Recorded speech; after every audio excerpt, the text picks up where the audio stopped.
Hello everyone, welcome to my channel code sorry with Mik. तो आज हम dynamic programming के प्लेलिस्ट का वीडियो नंबर 101 करने जा रहे हैं। ठीक है, LeetCode number 2707 medium marked है, बट आई एम सेइंग कि ये काफ़ी इजी प्रॉब्लम है। अभी थोड़ी देर में आपको तुरंत पता चल जाएगा, देखना कैसे। Extra characters in a string, you are given a zero index string s and a dictionary of words dictionary.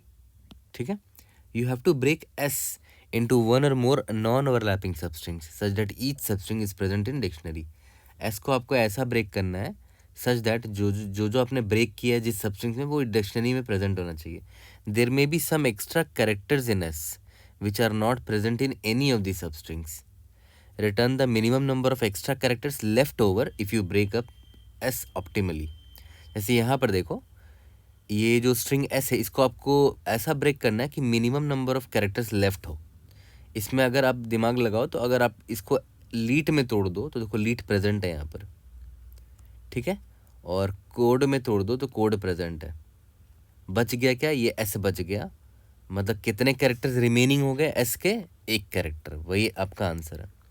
और यही आपको मिनिमाइज़ करना है, जितना ज़्यादा से ज़्यादा मिनिमाइज़ कर सकते हो। यहाँ तक क्लियर है। लेकिन हाँ, ध्यान देना कि जिन सबस्ट्रिंग में आपने उसको ब्रेक किया that must be present in your dictionary. Okay, यहाँ तक क्लियर है। ठीक है, तो अब आते हैं अपने थॉट प्रोसेस पे। ज़्यादा टाइम नहीं लेंगे इस प्रॉब्लम में, आराम से इजीली सॉल्व हो जाएगा। ये हमारा इनपुट था। अब देखो, मान के चलते हैं कि आपने स्टार्ट किया स्ट्रिंग के यहाँ 0th इंडेक्स से। ठीक है, अब देखो आपके पास क्लियर कट दो ऑप्शंस तो गारंटीड है। पहला ऑप्शन क्या है कि आप या तो इस कैरेक्टर को ले लो। ठीक है, अभी देखो तो आप यहाँ पर खड़े हो ना, तो आपने जे को यहाँ से स्टार्ट किया। ठीक है, और आपने ट्राई किया कि ये वाला सबस्ट्रिंग देखा कि क्या ये अवेलेबल है। ठीक है, अगर अवेलेबल नहीं है तो जे को आगे बढ़ाओगे और, ठीक है, फिर आप देखोगे क्या ये सबस्ट्रिंग अवेलेबल है, फिर आप देखोगे नहीं है, फिर यहाँ पर आओगे क्या ये सबस्ट्रिंग अवेलेबल है, यस ये सबस्ट्रिंग अवेलेबल है। ठीक है, जैसे ये सबस्ट्रिंग अवेलेबल आपको दिखा तो आपने क्या किया, आपने इस सबस्ट्रिंग को फर्दर भेज दिया सॉल्व करने के लिए। ठीक है, यहाँ तक क्लियर है। तो यहाँ पर देखो कोई भी एक्स्ट्रा कैरेक्टर नहीं है ना, कोई भी एक्स्ट्रा कैरेक्टर नहीं है। क्या रीज़न है उसका, क्योंकि जो पूरा सबस्ट्रिंग है LWT वो मुझे एज इट इज़ यहाँ पर मिल चुका है। ठीक है, ओके, एक पॉसिबल ऑप्शन तो ये दिख गया आपको। दूसरा पॉसिबल ऑप्शन क्या हो सकता था कि जहाँ पर आई था, ठीक है, आप इसको एक्स्ट्रा कैरेक्टर मान लेते। ठीक है, एल को एक्स्ट्रा कैरेक्टर मान लेते क्योंकि आपको लग रहा है कि हो सकता है मेरे पास यहाँ पर अगर मैं यहाँ से आई को स्टार्ट करूँ, ठीक है, मतलब ये रिमेनिंग सबस्ट्रिंग, क्योंकि मैंने एल को एक्स्ट्रा कैरेक्टर मान लिया, अगर आई को मैं यहाँ से स्टार्ट करूँ तो हो सकता है कि मुझे फॉर एग्ज़ाम्पल ईट मिल जाए यहाँ पर, या फिर ईट्स मिल जाए यहाँ पर, है ना। ये उम्मीद में हूँ मैं, क्योंकि मुझे क्या पता कि यहाँ डिक्शनरी में कौन कौन से ये सबस्ट्रिंग है, तो मुझे तो सारे पॉसिबिलिटीज़ ट्राई करने पड़ेंगे। ठीक है, तो पहला ऑप्शन ये था कि मैं इस जहाँ पर मैं खड़ा हूँ, ठीक है, इस आई पे जो खड़ा हूँ, पहला ऑप्शन ये था कि मैं इसको एक्स्ट्रा कैरेक्टर ना मानूँ, ठीक है, और सारे पॉसिबल स्ट्रिंग निकाल के चेक करूँ। जे यहाँ पर लाया, जे यहाँ पर लाया, जे यहाँ पर लाया, जैसे ही मिला मैंने इसको ब्रेक कर दिया लीड को। ठीक है, तो यहाँ पर मैं लिख देता हूँ, not taking s of i as extra character. ठीक है, अगर मैंने आई को एक्स्ट्रा कैरेक्टर नहीं माना है तो मुझे बस क्या निकालना पड़ेगा कि कौन सा ऐसा सबस्ट्रिंग है जो कि मेरे डिक्शनरी में प्रेजेंट है। तो मैं यहाँ से ढूंढना स्टार्ट करूँगा, जे यहाँ पर आया, जे यहाँ पर आया, जे यहाँ पर आया, मुझे ये मिल गया, और जो रिमेनिंग सबस्ट्रिंग है J+1 से, यानी कि यहाँ से, उसको मैंने भेज दिया इस वाले रिकर्सिव फ्लो में। ठीक है, और अगर मैंने आई को एक्स्ट्रा कैरेक्टर माना है, taking s of i as extra character, अगर आप इसको एक्स्ट्रा कैरेक्टर मानते हो तो ऑब्वियस आपको काउंट रखना पड़ेगा, क्योंकि आपको आउटपुट में वही तो भेजना है कि कितने एक्स्ट्रा कैरेक्टर्स हैं। तो 1 प्लस कर दिया आपने और ये वाला रिकर्शन कॉल कर दिया। ठीक है, और उस रिकर्शन में कौन सा स्ट्रिंग जाएगा ये देखना ध्यान से। आपने इसको एक्स्ट्रा कैरेक्टर माना था ना, जो ith इंडेक्स पे था, अब उसके बाद i+1 से जो रिमेनिंग सबस्ट्रिंग है, i+1 से जो रिमेनिंग सबस्ट्रिंग है उसके लिए आपने रिकर्शन कॉल कर दिया कि भाई वहाँ से सॉल्व करके ले आओ, और वहाँ पर भी हर जगह फिर ये सेम 2 ऑप्शन होगा, हर एक इंडेक्स पे ये 2 ऑप्शन होगा। ठीक है, यहाँ तक क्लियर है? ओके, तो यहाँ तक तो समझ में आ गया कि भाई अगर हमारे पास ऑप्शंस हैं तो क्यों ना सिंपली रिकर्शन लिख दिया जाए और दोनों ऑप्शन को एक्सप्लोर कर लिया जाए। ठीक है, और दोनों ऑप्शन से जिसमें से minimum number of extra characters आएंगे वही मेरा आंसर होगा। यहाँ तक क्लियर है? ओके, तो आप चाहे तो इस ट्री डायग्राम को पूरा भी कंप्लीट कर सकते हो। जैसे यहाँ पर देखो, अगर मान लेते हैं जो मेरा आंसर वाला रिकर्सिव पाथ है मैं उसको ड्रॉ कर देता हूँ कि अगर मैंने एस आई को एक्स्ट्रा कैरेक्टर नहीं लिया तो क्या होता। नहीं लिया इसको मैंने, तो जे जैसे ही यहाँ पर आया मुझे एक सबस्ट्रिंग मिल गया, राइट। तो मैंने इसका सबस्ट्रिंग को निकाला और फिर जो रिमेनिंग है j+1 से यहाँ पर भेज दिया कि j+1 से जो रिमेनिंग सबस्ट्रिंग है उसका आंसर ले आओ। देखते हैं क्या है, SCODE है, ये रिमेनिंग सबस्ट्रिंग है। ठीक है, j+1 से। अब फिर से यहाँ पर मैं वही करूँगा कि अभी मान लेते हैं इस यहाँ पर आई मेरा यहाँ पर है इस रिकर्सिव फ्लो में। ठीक है, तो मेरे पास ऑप्शन है कि या तो मैं इसको एक्स्ट्रा कैरेक्टर मान लूँ या तो एक्स्ट्रा कैरेक्टर नहीं मानूँ या तो मान लूँ। अगर अभी इसमें देखते हैं, इसमें अगर मैंने एस को अगर एक्स्ट्रा कैरेक्टर मान लेता तो 1+ मैं यहाँ पर कर दूंगा। क्यों? क्योंकि एस को मैंने एक एक्स्ट्रा कैरेक्टर मान लिया है। तो रिमेनिंग स्ट्रिंग कहाँ से कहाँ तक होगा, i+1 से लेकर स्टार्ट होगा, यानी कि इतना स्ट्रिंग अब मैंने रिकर्शन में भेज दिया। क्या बचा, CODE। ठीक है, यहाँ तक क्लियर है? ओके, अब फर्दर यहाँ पर आई यहाँ पर आ गया है, सी पर आ गया है। ठीक है, तो मेरे पास ऑप्शन है कि मैं सी को एक्स्ट्रा कैरेक्टर ना मानूँ या मान लूँ। अगर मैं नहीं मानता हूँ सी को एक्स्ट्रा कैरेक्टर तो जे यहाँ पर आया। क्या CO है हमारे पास डिक्शनरी में? नहीं है। जे को यहाँ बढ़ाया, क्या COD है डिक्शनरी में? नहीं है। जे को यहाँ लाया, क्या CODE है डिक्शनरी में? नहीं है। नहीं, COD है डिक्शनरी में, है ना, ये रहा। ठीक है, डिक्शनरी को सेट में कन्वर्ट कर देंगे ताकि मैं ओवन टाइम में सर्च कर सकूं कि कौन सा स्ट्रिंग प्रेजेंट है या नहीं प्रेजेंट है। तो कोड तो प्रेजेंट था। ठीक है, तो यहाँ पर कोड अगर ये सब स्ट्रिंग प्रेजेंट तो इसके बाद j+1 से सब स्ट्रिंग जो होगा, j+1 के बाद जो स्ट्रिंग होगा उसको मैं फर्दर रिकर्शन में कॉल करूँगा, बट वो स्ट्रिंग अब एम्प्टी है, जे आउट ऑफ बाउंड हो जाएगा, ये रहा j+1। ठीक है, यहाँ तक क्लियर है? तो और इस पाथ से जो minimum number of extra characters आएगा यहाँ से, तो लेफ़्ट साइड से तो 0 ही आएगा क्योंकि देखो अब स्ट्रिंग एम्प्टी हो गया है। ठीक है, मान लेते हैं राइट साइड से 1 आया। ठीक है, 1 या 2 या जो भी है, x आया, तो दोनों में से जो मिनिमम होगा वो भेजूंगा। तो 0 और x में मिनिमम कौन है, 0 है, तो यहाँ पर 0 ऐड किया मैंने, 1+0। यहाँ लेफ़्ट साइड से मान लेते हैं y आया, 1+0 से मिनिमम कौन है, 1, और y में मिनिमम मान लेते हैं मिनिमम 1 है ना, एंड सो ऑन, ये ऐसे रिटर्न कर देगा। फिर यहाँ से भी कुछ रिटर्न होगा, दोनों में से जो मिनिमम होगा वो मेरा आंसर होगा, क्योंकि मुझे minimum number of extra character निकालना है। ठीक है, तो देखा है तो बड़ा सिंपल सा कोड भी इसका लिखा जा सकता है वेरी इजीली।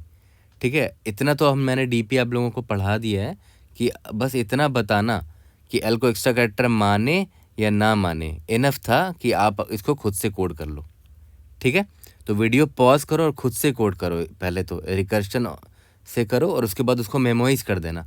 ठीक है, तो चलो अब मैं अभी आपको सेम स्टोरी को कोड में कन्वर्ट करके दिखाता हूँ यूजिंग रिकर्शन, और फिर उसको मेमोराइज भी कर देंगे।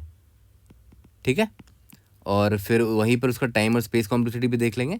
उसके बाद आ जाएंगे इसके बॉटम अप अप्रोच पे using the same code, exactly same code, उसी को रिकर्शन में बॉटम अप पे कन्वर्ट करेंगे वेरी इजीली। तो चलो इसको कोड करते हैं। सबसे पहले इंट n निकाल लेते हैं, s.length, और मैंने बोला था कि क्विक एक्सेस के लिए एक अनऑर्डर्ड सेट ले लेते हैं, unordered set of string st। इसमें डाल देते हैं डिक्शनरी के सारे वर्ड। ठीक है, डिक्शनरी को छोटा कर देते हैं। ठीक है, एंड छोटा वेरिएबल लिखने से आसानी होता है टाइप करने में। ठीक है, और इसके बाद simple set return solve function एक लिख दिया मैंने। ठीक है, और सॉल्व फंक्शन में क्या क्या देंगे, स्टार्टिंग इंडेक्स, याद करो i = 0 से स्टार्ट किया था मैंने, जो मेरा स्ट्रिंग s है, जो मेरा सेट है, और मेरा n लास्ट लेंथ है स्ट्रिंग का।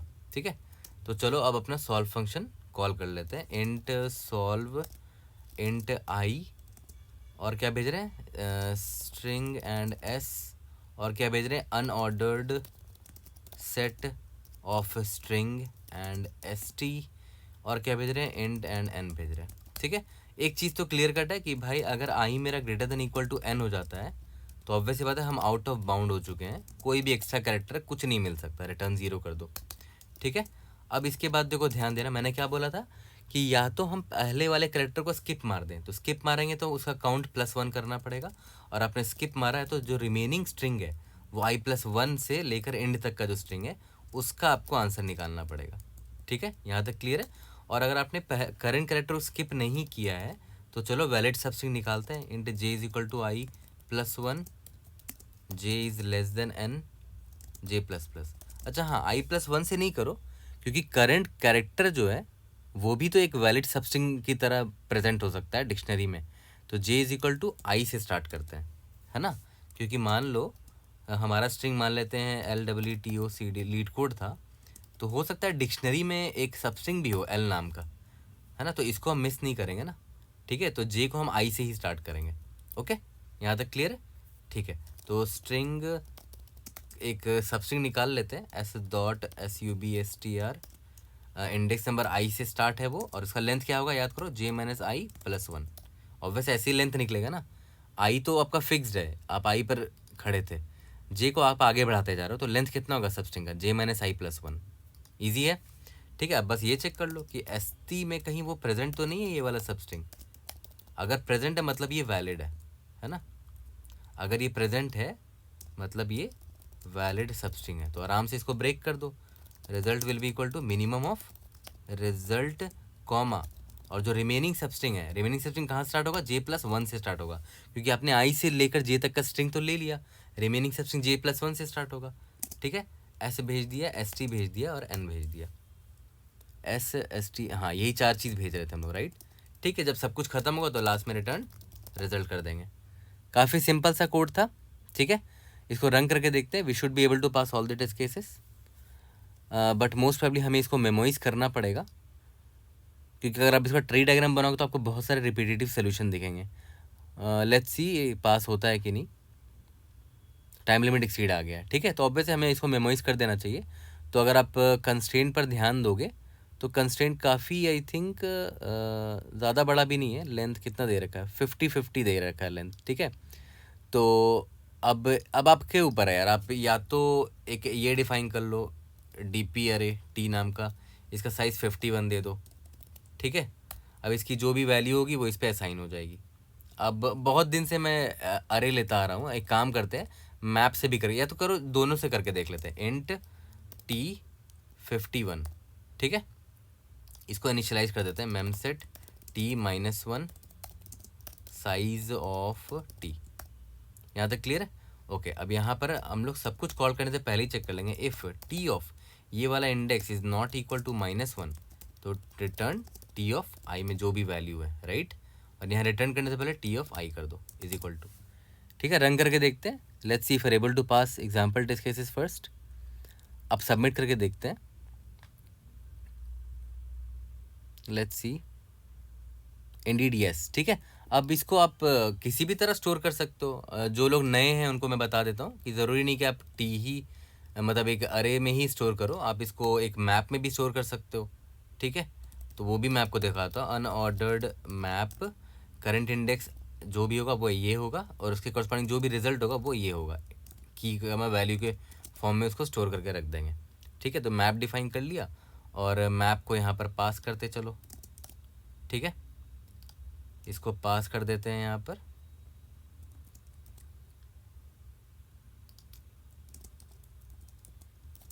यहाँ पर पास कर दिया हमने मैप को, और यहाँ पर डायरेक्टली ये चेक कर लो कि क्या मेरे मैप में mp.count इस इंडेक्स का रिजल्ट स्टोर्ड है, mp.count, और अगर स्टोर्ड है तो आराम से mp ऑफ इस इंडेक्स का रिजल्ट भेज दो।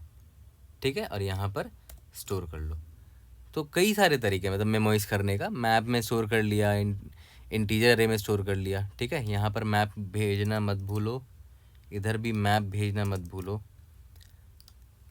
ठीक है। अब इसका अगर आप टाइम कॉम्प्लेक्सिटी देखोगे तो अभी तो हमने इसको मेमोराइज कर दिया, राइट। अगर मेमोराइज नहीं करते, समझ रहे हो, हर एक इंडेक्स पर आपके पास दो ऑप्शन है, या तो मैं स्किप करूं या तो स्किप ना करूं। तो समझ रहे हो, एक्सपोनेंशियल जा रहा है, ओ ऑफ 2 का पावर n तो जा ही रहा है, लेकिन 2 का पावर n क्यों गया, क्योंकि हर इंडेक्स पास आपके पास दो पॉसिबिलिटी है। लेकिन हर पॉसिबिलिटी के लिए आप देख रहे हो यहाँ पर एक फॉर लूप भी चला रहे हो, ठीक है। फॉर लूप भी चला रहे हो, फॉर लूप की वजह से क्या हो जा रहा है, n एक लग जा रहा है, और अंदर आप सबस्ट्रिंग भी लगा रहे हो, ठीक है, उसकी वजह से एक और n लग जा रहा है। तो ये तो बहुत ज़्यादा हाई टाइम कॉम्प्लेक्सिटी हो गया, एक्सपोनेंशियल चला गया। तो इसको हमने रिड्यूस कैसे किया, मेमोराइज किया। तो याद करो हमारे मेमोराइजेशन अरे में मैक्सिमम कितने स्टेट्स होंगे, याद करो जब हमने लिया था टी ऑफ 51 लिया था ना, इसका मैक्सिमम साइज कितना होगा, जितना हमारे स्ट्रिंग का लेंथ होगा, ठीक है। तो ओ ऑफ एन मैक्सिमम इतने स्टेट्स होंगे, हर स्टेट को विजिट कर रहे हैं, और ये अंदर फॉर लूप चल रहा है, फॉर लूप के अंदर सब स्ट्रिंग भी ले रहे हैं हम लोग।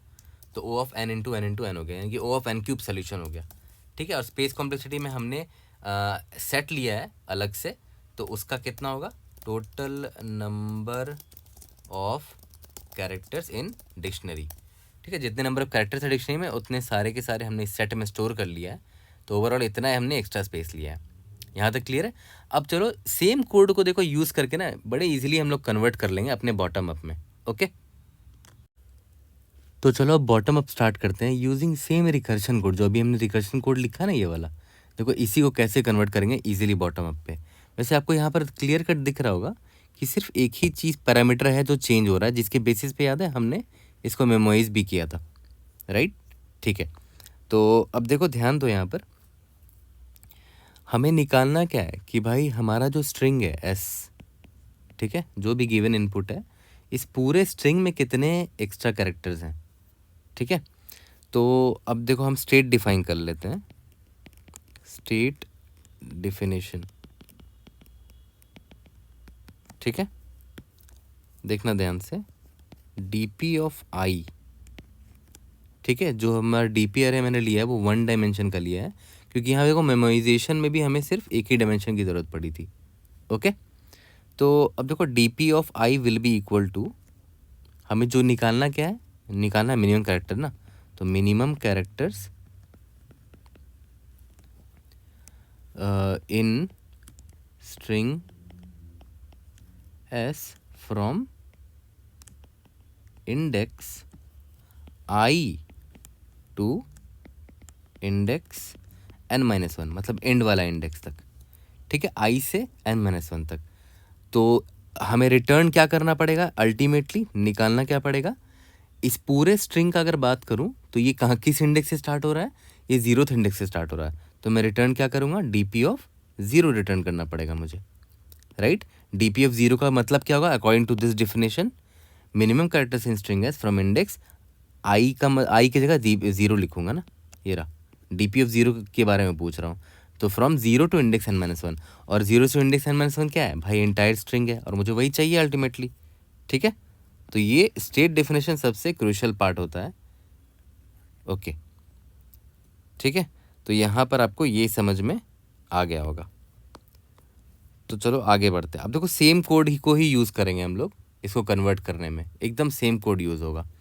सबसे पहले तो मेरे एक बड़े सिंपल सवाल का जवाब दो, इस डीपी अरे को भरने के लिए क्या करना पड़ेगा, लूप तो लिखोगे ना भाई, ठीक है, लूप लिख लो, for int i is equal to, i is जो भी है आई प्लस प्लस या आई माइनस माइनस जो भी है, देखते हैं क्या भरना है यहाँ पर।